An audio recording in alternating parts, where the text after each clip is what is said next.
नमस्कार दोस्त। और सब कुशल मंगल तो हैं। आशा करते हैं सब ठीक ही होंगे। चलिए, आज हम ये जो कूलर मोटर है इसे बनाना सीख लेते हैं चेक करके, क्योंकि गर्मी का टाइम आ गया और बहुत से लोगों के पास पुराने कूलर पड़े होते हैं जो जाम हो गए रहते हैं। उसे किस प्रकार से चेक करके हम बना सकते हैं खुद, इसे देखते रहिए। और अगर वीडियो आपको अच्छा लगता है तो लाइक ज़रूर कीजिएगा। चलिए, यह जो मोटर है यह रहने के लिए लोकल वाला मोटर है, कोई ब्रांडेड मोटर नहीं है। लेकिन बहुत से जो कूलर हैं उनमें यह अच्छा खासा चल जाता है। तो यह एक कस्टमर लाया था, इसे हम आज ठीक कर रहे हैं। तो हमने सोचा कि क्यों ना यह वीडियो भी आपके साथ शेयर किया जाए। तो देखते रहिए। सबसे पहले हम इसे चेक करने के लिए कंटिन्यूटी मोड में ही चेक करते हैं, आप जानते ही हैं। और उसी विधि से इसके जो सारे लाइन इनपुट के लिए वायर निकले हैं, इनमें 4 कलर के वायर निकले होते हैं और किसी किसी मोटर में 2 ही वायर होता है। तो ये जो 4 वायर निकले रहते हैं, इसमें 3 वायर स्पीड मेंटेनेंस करने के लिए दिया रहता है और एक डायरेक्ट माइनस या प्लस का होता है। तो इसमें देखिए, इनमें से एक जो है, एक कलर जो नीला कलर का होता है वह हमारा डायरेक्ट माइनस या प्लस कोई भी समझ सकते हैं आप। और बाकी के जो 3 वायर रेड और वाइट और ब्लैक, ये जो वायर हैं ये स्पीड मेंटेनेंस के लिए दिए रहते हैं इसमें। तो हम इसे सीरीज के माध्यम से भी चेक कर सकते हैं। और सीरीज में चेक करने के लिए कुछ इस प्रकार से सीरीज में डालें और पिन को, और इसे एक एक वायर पर सीरीज वायर के इस तार को टच करके देखें। सीरीज लैंप जो है जलने लगेगा, चारों वायर में जलना चाहिए, तभी यह मोटर इनपुट सप्लाई सही हो सकता है। और अगर चारों वायर में नहीं जलते हैं तो इनके इनपुट सप्लाई में प्रॉब्लम है, समझना होता है। तो इनमें कम से कम 2 वायर में जो इनपुट सप्लाई के लिए होते हैं उनमें जलना ही चाहिए। और नहीं जलता है तो अंदर कटा हुआ प्रॉब्लम कुछ हो सकता है, यह समझते हैं।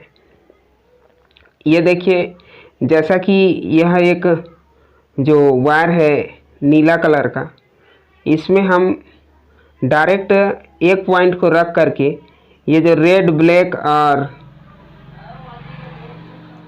वाइट कलर के जो वायर हैं इनमें पारी पारी अगर इसके सीरीज वाले कनेक्शन को रख कर टेस्ट करते हैं तो सीरीज लैंप जो है कम ज़्यादा ग्लो होना चाहिए, तो ही इसका स्पीड काम करेगा।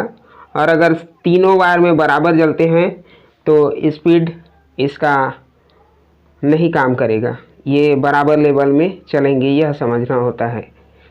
तो इसे आप इस प्रकार से मल्टीमीटर से भी चेक कर सकते हैं, कंटिन्यूटी देख सकते हैं।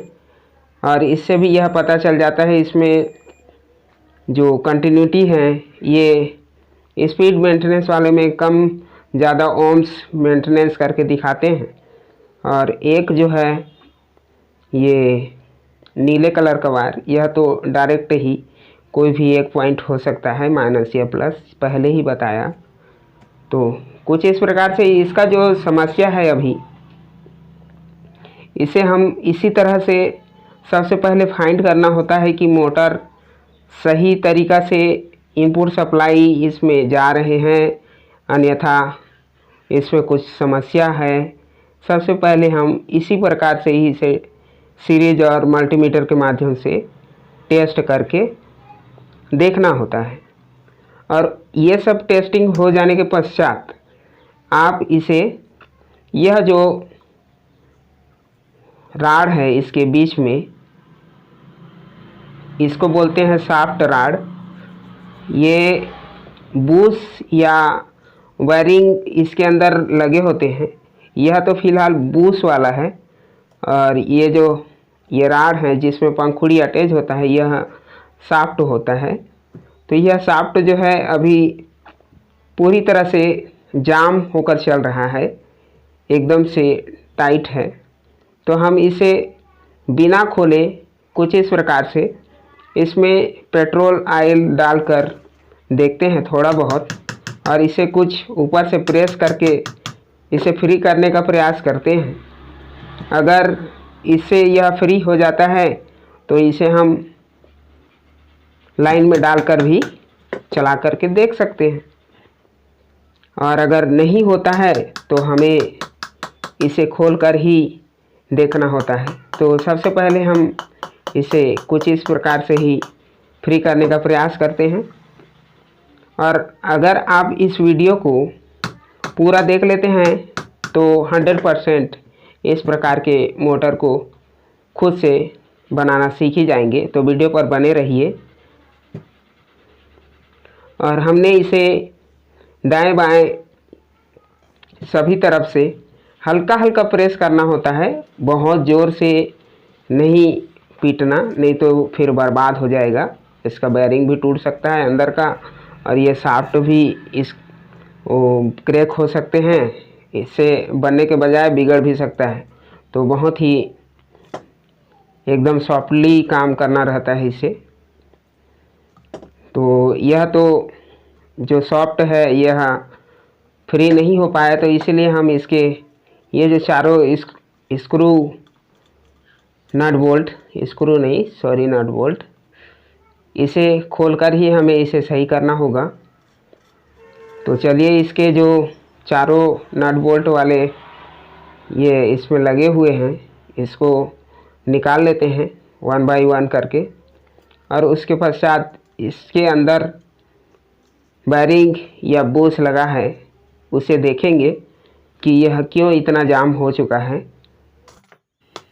कुछ इस प्रकार से ये जो नट बोल्ट हैं निकलते हैं। इसे आराम से इस प्रकार खींचते हुए निकाल सकते हैं। इनमें ज़्यादा जल्दीबाजी हड़बड़ी से काम ना लें, अन्यथा इसका जो वाइंडिंग है ये रोलर के माध्यम से क्रैक हो जाता है। तो बहुत ही सावधानी से इसे निकालना होता है। ये देखिए, ये इस प्रकार से खोल लेने के पश्चात में इसका जो ये बीच में बड़ा सा चक्का टाइप से लगा हुआ है, यह इसका रोलर होता है। और इसके मैग्नेटिक फील्ड प्रक्रिया बनने के कारण ये इसमें जो पंखुड़ी लगे रहते हैं वह हमें हवा देता है। तो इसे इस प्रकार खोल लेने के पश्चात में हमें करना यह होता है, ये जो सॉफ्ट का अंतिम पॉइंट है जो पिछले वाला बूश या बेयरिंग के बीच में लगता है, वहाँ पे ग्रीसिंग को क्लियर करना होता है। जो पहले लगाया गया ग्रीस होता है उसे पूरी तरीक़ा से हमें क्लीन साफ करके इसमें दूसरा ग्रीसिंग करने होते हैं।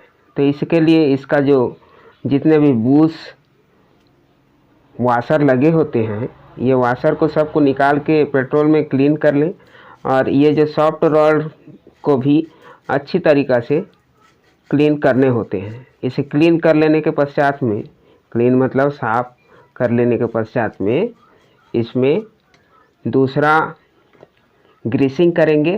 फ्रेश अच्छा क्वालिटी के ग्रीस का इस्तेमाल करना होता है, और अगर आपके पास ग्रीस नहीं है तो केवल सॉफ्ट कर दें और इसमें थोड़ा सा मोबिल ऑयल का इस्तेमाल कर दें। एकदम ज़्यादा मोबिल ऑयल ना लगाएं, थोड़ा थोड़ा 2 या 3 बूंद ये मान के चलिए। और सेम उसी प्रकार से इसके आगे साइड का भी काम को करना होता है। आगे साइड भी सेम इसी प्रकार से जैसा आप पीछे तरफ को कर रहे हैं वैसे सेम प्रक्रिया आगे साइड भी करने होते हैं। और ये सब हो जाने के पश्चात में इसका जो बूश लगा होता है उस बूश को भी अच्छे तरीक़ा से क्लीन करने होते हैं, ताकि वहाँ भी जो पुराना ग्रीस जला हुआ रहता है उसे निकालना ज़रूरी होता है। इस प्रकार से इसे क्लीन कर लेने के पश्चात में इसके ये जो वाशर और इसके जितने भी वाशर लगे रहते हैं 2 या 3 4 उसे सेम स्टाइल में जो जैसे लगा हुआ है उसी स्टाइल में लगा करके इसमें थोड़ा सा मोबिल ऑयल का इस्तेमाल करते हैं। ये मोबिल ऑयल कोई सा भी ले सकते हैं, ज़रूरी नहीं है कि स्पेशल नया वाला मोबिल हो। ये अपने बाइक से निकाला हुआ कोई सा भी लोकल मोबिल अच्छा क्वालिटी का हो उसे इस्तेमाल कर सकते हैं। एकदम जला हुआ मोबिल का इस्तेमाल ना करें, अन्यथा वो काम नहीं कर पाएगा। और एक साइड का हो जाने के पश्चात में इसके जो फ्रंट साइड के बुश हैं उसे भी सेम उसी प्रकार से क्लीन कर लेने के पश्चात ये जो बैक साइड में लगा हुआ बुश पॉइंट है इसे भी पेट्रोल से पहले क्लीन करके उसमें भी ग्रीसिंग और ऑयलिंग कर लें अच्छा तरीक़ा से साफ़ करते हुए। और यह देखें कि ये जो वाइंडिंग इसमें मोटर में हुए हैं यह वाइंडिंग पॉइंट कहीं से थोड़ा सा जला हुआ या कटा हुआ तो नहीं है, इसे विशेष रूप से देखना होता है। और जब बुश पूरी तरह से क्लियर हो जाए तो इसमें थोड़ा सा ग्रीस डाल दें। ये ग्रीस भी अच्छा क्वालिटी के होने चाहिए, नहीं तो यह ऐसा भी ना हो कि लो क्वालिटी का लगा देंगे कोई सा भी ग्रीस तो ये दोबारा बहुत जल्दी से जल सकता है। तो ये ना जले उस स्टाइल से अच्छे क्वालिटी के ग्रीस को ही इसमें इस्तेमाल करें। मैं कोई कंपनी विशेष नाम नहीं बताऊंगा आपको, आप खुद समझदार हैं। बस इतना कहूँगा कि अच्छे क्वालिटी का ग्रीस का इस्तेमाल करें जो बड़े व्हीकल वगैरह में मतलब जैसे 4 व्हीलर में इस्तेमाल होते हैं उस टाइप के ग्रीस का इस्तेमाल करें। और ये सब ग्रीसिंग ऑयलिंग हो जाने के पश्चात में ना इसको ज्यों का त्यों टाइट कर देते हैं एकदम सावधानी से, ताकि इसके वाइंडिंग के ऊपर कोई असर ना हो। और इस तरह से जब इसे आप दोनों साइड के बुश पॉइंट पर दोनों कवर पॉइंट को सेट कर लें तो बिना नट बोल्ट लगाए इसके जो ये सॉफ्ट पॉइंट रोलर पॉइंट है इसे घुमा कर देखें। अगर यह फ्री हुआ पहले की अपेक्षा तो ही इसमें इसका जो नट बोल्ट पॉइंट है उसे मिलान करते हुए इसका नट बोल्ट पुनः सेम उसी प्रकार से इसमें डाल कर कस दें। और इसे भी एकदम से पूरा टाइट ना करें, हल्का हल्का टाइट करके रखें। एकदम से पूरा टाइट इसलिए नहीं करने के लिए बोल रहा हूँ क्योंकि ये जो सॉफ्ट है जब निकलता है इस इंजन से बाहर तो इसके जो बुश पॉइंट है ये बुश वाला है। अगर वायरिंग वाला होता तो उसमें फ़र्क नहीं पड़ता है, ये बुश वाले को मिलान करना पड़ता है। इसीलिए पूरा टाइट ना रखें, एकदम फुल टाइट ना करें। जब भी इसे जमाएं तो अच्छा तरीक़ा से देख करके जमाने के पश्चात में इसे हल्का टाइट रखें, हल्का टाइट। उसके पश्चात इस सॉफ्ट राड को घुमा कर देखें। अगर ये फ्री हो गया, अच्छा तरीक़ा से फ्री हो गया और आपको लगे कि यह चल जाएगा, तब आप इसे फुल टाइट करें। उसके बाद ये सीरीज वायर से इसके जो नीले वाले पॉइंट हैं इस पर एक पॉइंट को रख कर दूसरे पॉइंट को किसी भी एक कलर पे टच करके देखें। अगर इंजन सही तरीक़ा से घूम जाता है तो उसके पश्चात एक काम और करें कि इसमें जो पुराने कंडेंसर लगे होते हैं, यह कंडेंसर 4 UF का होता है। यह भले ही सही हो फिर भी इसे निकाल कर इसलिए दूसरा नया लगाएं क्योंकि यह जो पुराना कंडेंसर है इसका पावर इंटरनली कमज़ोर हो गया रहता है। तो इसीलिए इसमें दूसरा नया कंडेंसर लगा दें सेम पावर सेम वैल्यू का। और यह कंडेंसर को चेक करने का एक फार्मूला यह आप जानते होंगे शायद, और नहीं जानते हैं तो देख लीजिए। यह कंडेंसर को डायरेक्ट लाइन पॉइंट पर कुछ देर के लिए 1-2 सेकंड के लिए अटैच करके उसे दोनों वायर को डिस्चार्ज करके देखें।